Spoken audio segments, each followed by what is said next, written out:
There's an interesting history behind satellite dishes and satellite broadcasting in the early 1990s. Some broadcasters intentionally scrambled their signals to prevent unauthorized reception by viewers who didn't pay to receive them. Others, though, after the fall of the Berlin Wall and the explosion of satellite dish use across the former Eastern Bloc, saw a great opportunity to reach a new audience. Whether or not they'd admit it today, Nickelodeon was one of the opportunistic broadcasters. Viacom, Nickelodeon's parent company, committed millions of dollars to research and develop better broadcasting technologies to saturate the new markets with children's programming, hoping those kids would grow up and have a subconscious loyalty to Nickelodeon brand and various programs. What this meant was the launch of new, highly experimental satellites and ground-based satellite dishes. The hardware development was completed in December of 1991, 2 weeks before the collapse of the Soviet Union. In September of 1992, the first and only broadcast using the new technology was conducted. On October 9th, 1992, the new broadcasting technology was made illegal in the United States. I was a Viacom engineer working for Nickelodeon in September of 1992. I was excited about the new satellite capabilities, just like any tech nerd would have been. I remember the first time our crew read the signal power specifications and the range of EM bands the technology would exploit. Bill Janes, the guy working with me at the time, remarked, "What the fuck is this, Star Trek?" And I didn't even laugh. I just said something like, "Yeah, seriously." The stuff we'd be using seemed decades ahead of anything we'd ever seen. Of course, like any technology, there were a lot of bugs to work out. Test receivers on Viacom chartered ships thousands of miles out at sea were still burned out by the signals coming down from the new satellite. To make matters worse, if the signal did make it to the receivers without damaging them, the quality was poor. Blurring, static, and dropping frames interlaced with noise plagued the testing periods before we could get a handle on them. Still, the picture wasn't as good as we'd hoped. New cameras using some bizarre optical tricks seemed to help get the test pattern to appear much more clearly, though. Not perfect, but good enough. Once we received the new cameras, Engineering Central over at Viacom's technology headquarters gave my crew at Nickelodeon Studios the go-ahead to start broadcasting with the new tech on September 22nd, 1992. It was going to be out of a live, unedited taping of Double Dare. The Viacom brass figured a live taping was as good as a pre-recorded one. New viewers in Eastern Europe and Russia would get to see Mark Summers' personality and other behind-the-scenes things that marketing research claimed they'd be interested in. We began the broadcast at 11 a.m. Pacific time. Things were going well. There were a lot of dropped frames early on, but things smoothed out. Interestingly, one of Viacom's sources in Bulgaria and one in Latvia said not only were there no reports of burning out dishes, but the signal strength was so high it bled into neighboring EM bands, forcing the Double Dare broadcast onto multiple channels on either side of the main one. At the start of the broadcast, it was estimated 60% of people with satellite dishes in Eastern Europe and Russia were tuned into Double Dare.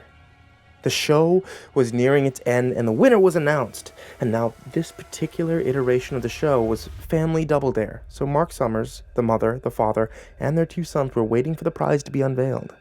I knew it was going to be a car. It was always a car. And the studio lights dimmed, and the moment the car was unveiled, the multicolored strobe light effect was turned on. There was a flash of heat, a brief scream from one of the family members, and Mark Summers was standing alone next to the car. In the headphones, I heard panic shouting from Engineering Central. There was lots of voices and a ton of background noise, but one clear voice came through. "Turn it off." I had the crew kill the cameras and I cut the broadcast feed. Mark Summers looked at me and my crew, turned around and headed towards his dressing room. Lots of things happened at Viacom and Nickelodeon after that. Reports began trickling in from Eastern Europe about a devastating and inexplicable accident involving people with illegal satellite dish connections, corporate circulation, and internal briefing. I wasn't supposed to see it, but I knew a guy over there who shared it with me. The report included photographs. 20 years of therapy have done little to erase what those pictures contained. The moment the lights strobed, they triggered something in the experimental optics in the cameras. Whatever that something was, the organic matter in front of the cameras flashed out of that point in space. We'd never been able to figure out why or how it happened, nor were we able to figure out why the 4 family members reappeared in each and every location the broadcast was received. 4 people copied tens of thousands of times were beamed across the world, but the worst part was how they came out. Once the family signal reached the dishes and came through the television connecting to them, they merged with every single living thing that had their eyes focused on the screen.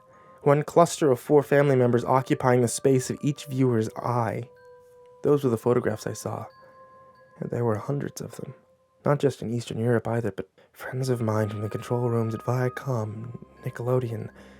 Viacom spent billions of dollars to keep this quiet. The Eastern European governments, desperate for cash to aid in their independence, agreed to bury the incident after receiving cargo planes full of cash. All the Viacom and Nickelodeon employees who witnessed or were associated with the victims received large settlements to shut them up.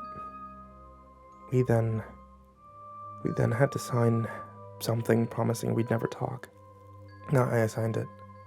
The thing is, I'm not going to be around much longer. Cancer's got me pretty good.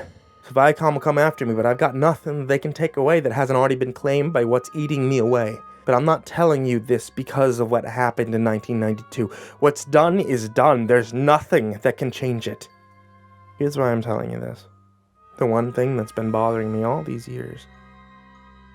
I mean, Summers was directly in the shot with the family when they disappeared. He didn't go anywhere, though. He was perfectly fine. He just walked away. I did my best not to let it bother me, and for a while, it just stuck with me as one of those weird things.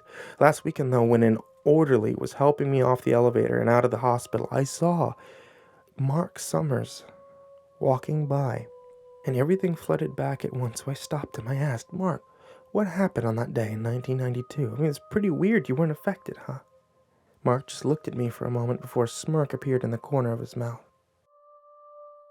"Not weird, actually," he replied. "Not that weird at all."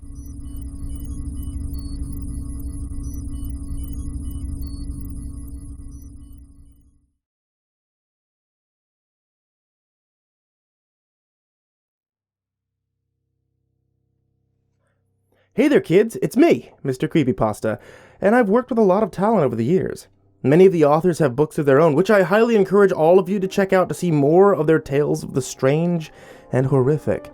And for those looking for a sampler of some of my absolute favorites, I've worked with these authors to compile just that. Stories that have been made famous throughout the internet, stories on this channel, and some that are brand new.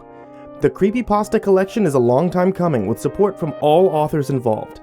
Check it out on Amazon and in your local bookstores September 2nd. Or, I suppose you could save yourself the nightmares.